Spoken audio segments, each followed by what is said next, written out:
Hello, welcome to the channel. Today we are going to explore a creative way to synchronize the Behringer Crave as the master device and control hub for other slave devices, such as the Korg Volca series. This approach unlocks a world of possibilities for interactive performances and compositions. We'll go step by step through setting up the connection and then explore creative ways to use it. My experiments are always aimed at unlocking creative and performance potential, rather than focusing solely on the technical aspects of each instrument.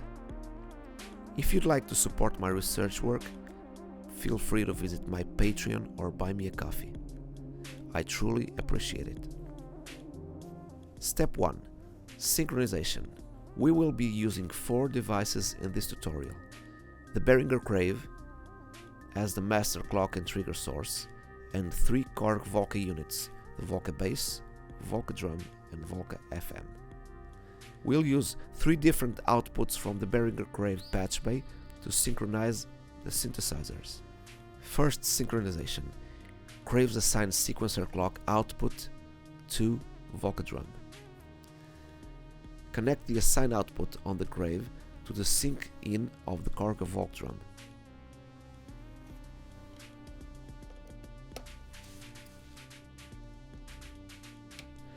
This ensures that the rhythm of the Volca drum stays stable and synchronized. Set the assigned output mode to sequencer clock. There are 2 ways to configure this. The first one is using the Synth drive software with a USB connection between the Crave and the PC.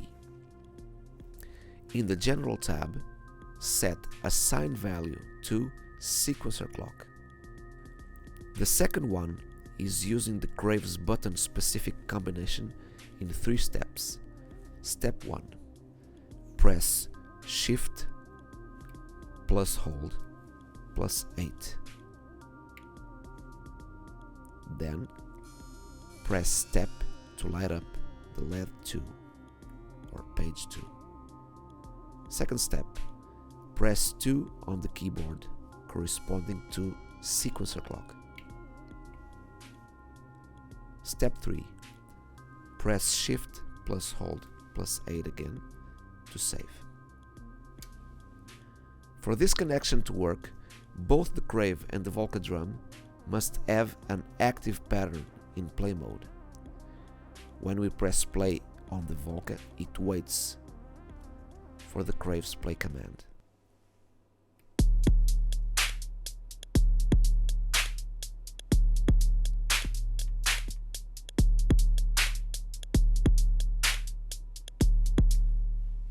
The first connection is only controllable at the play stop level, but there is not the slightest glitch or interference in the Volca's playback when changing events in Crave.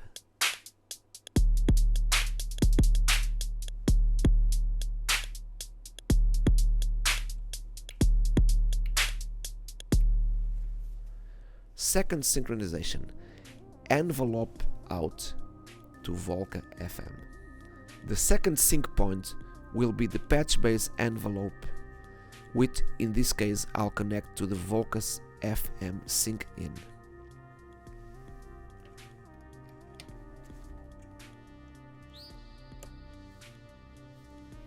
We can perfectly activate and deactivate the Volca FM playback through the Behringer Crave attack knob. Once again, both the Crave and Volca FM patterns must be activated in play.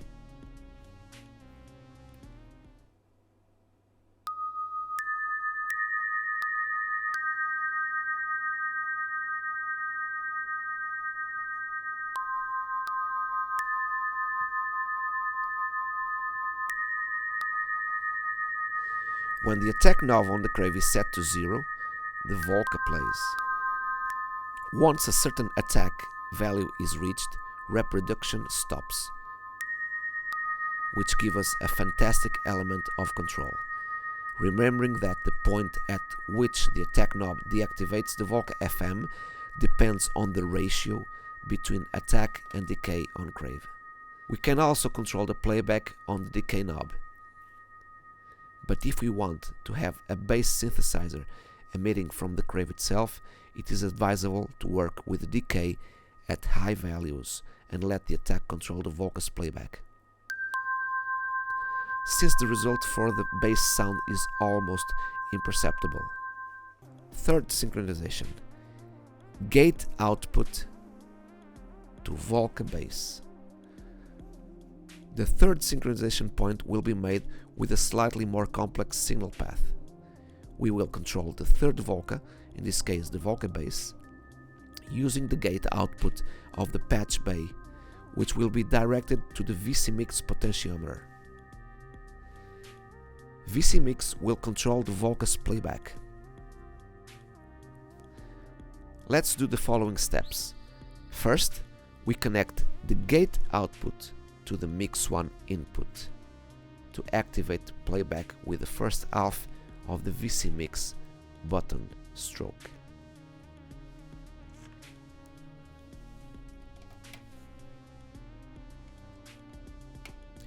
Second, we connect the VC Mix output to the sync in of the Volca bass, but will take advantage of the patch bass multiple input and output to be able to simultaneously give another function to the system, so the output of the VC Mix goes to the multiple input.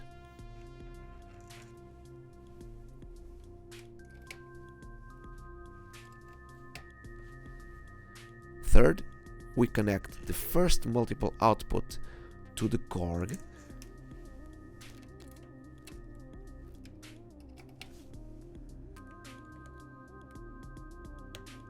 and the second multiple output to the Crave hold input in the patch bay.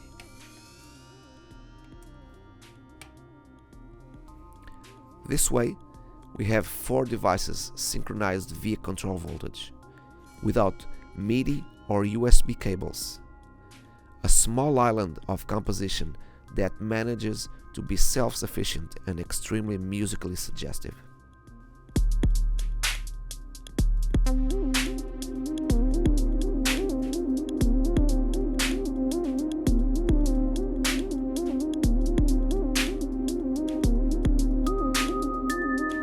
Step 2. Getting the best out of each instrument.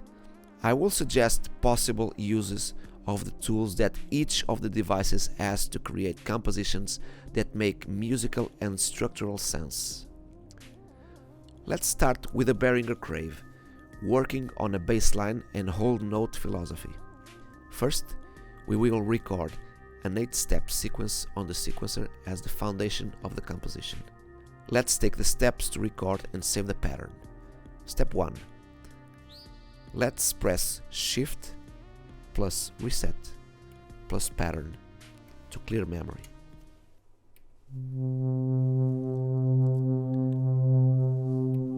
Next, we can record a sequence using the Crave's keyboard.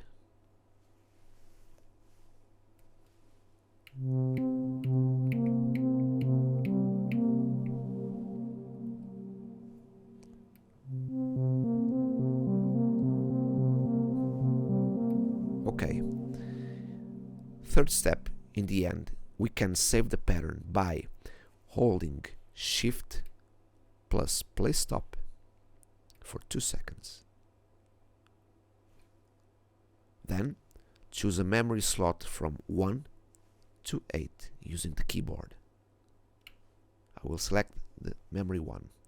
And finally, after holding pattern for 2 seconds, select the bank and confirm with Shift plus Rec buttons.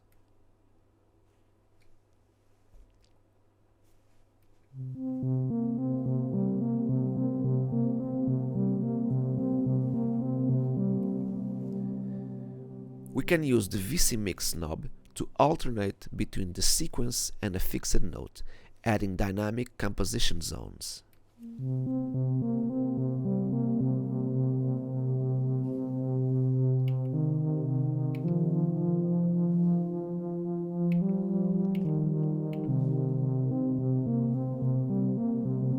Let's experiment by transposing the sequence, but be mindful that modal transposition can introduce notes outside of the scale.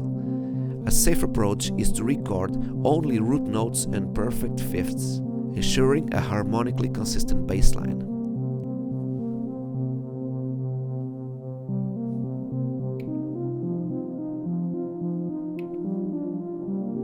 Now onto the Korg Volca drum, where we are going for some groove and effects. I have previously defined the pattern on each of the Volcas in order to shorten the size of this video. That said, we can now already use the step jump mode for build-ups, crescendos and transitions inside the rhythm.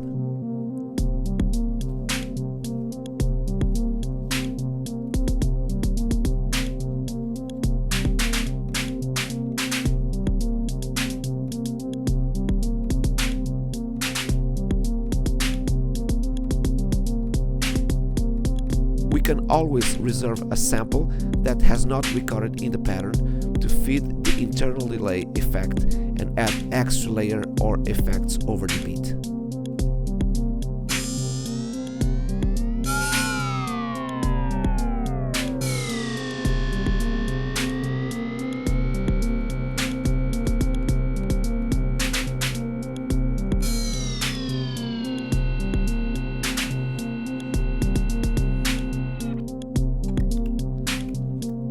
Next, we can focus on Korg Volca bass by creating a melody as well as a manual lead synth. The Volca bass will play the main melody and serve as a lead synth alternatively. Let's analyze 3 creative approaches. In step 1, I made once again a pre-programmed 16-step sequence, where you can shape the sound with a filter, LFO modulation,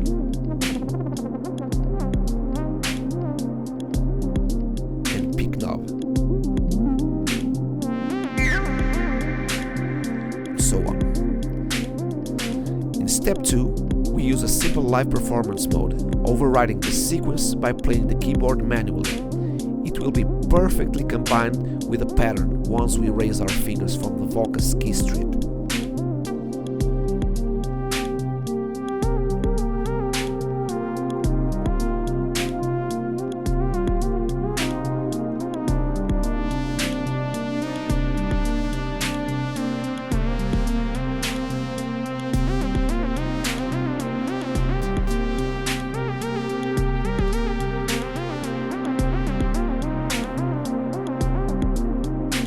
Finally, a third and very interesting option is to engage the active step mode to create polyrhythms, odd time signatures and transitions. Let's select active step with function button plus play button to enter this mode, and select or deselect certain steps for odd time signatures or polyrhythms and melodies.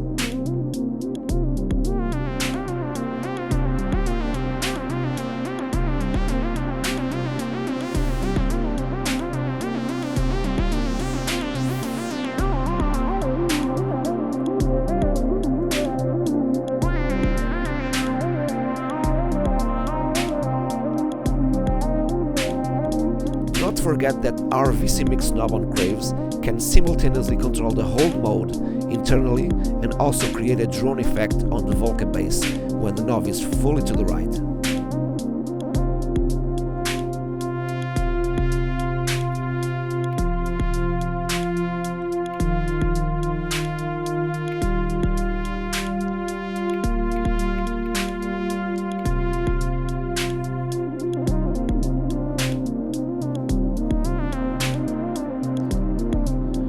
Despite being a glitchy solution, by adding a bit of chaos to the composition, there is a sweet spot in the VC Mix in which the Korg continues to play the sequence, but the Crave switches to hold mode, which is great for creating some variation in the composition.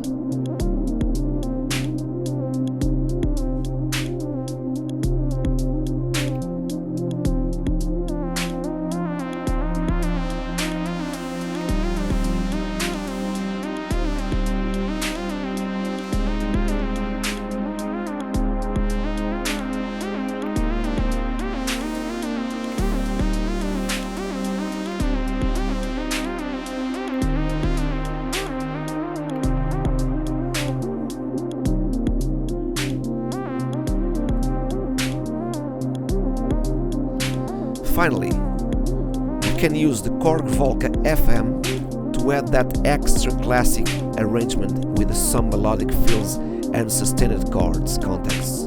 Let's see. I have already created 2 memory banks so as not to waste our time. Ultimately, the Volca FM will have 2 roles. The first will be a small melody that comes in and out of the composition whenever appropriate with the attack knob on Crave as previously mentioned.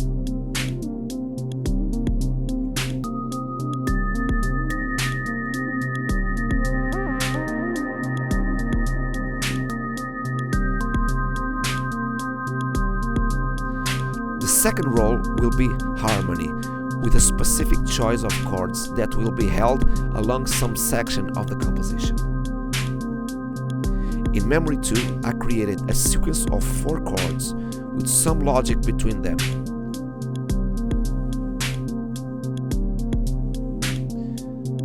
We can create up to 16 chords, being this device a polyphonic synth using the 16 steps and stopping whatever we want, once again using the attack knob.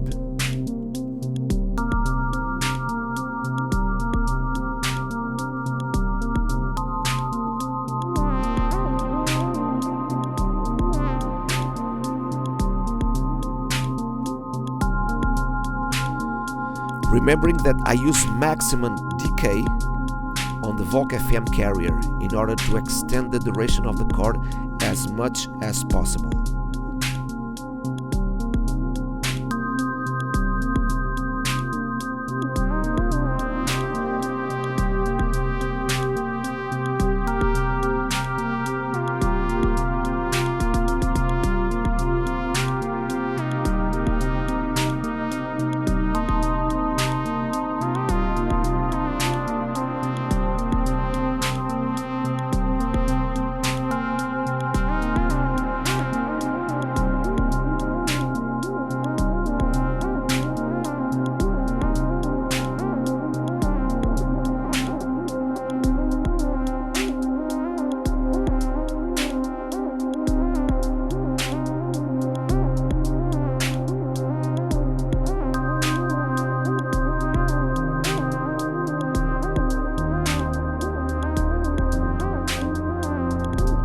From here on, it's all about rehearsal and creating manual routines. I assure you that the sonic result will be very interesting if it is done with dedication and attention to the detail. This creative synchronization method is just one of the many ways to compose and perform electronic music. Each time you experiment, you'll get different results, some of which may surprise and inspire you. Remember, your instruments serve your creative vision. Please experiment, test, and share your successes or failures with me. I'm always learning from your feedback. I hope this content is helpful to you in some way. Let's make music, and thank you for watching.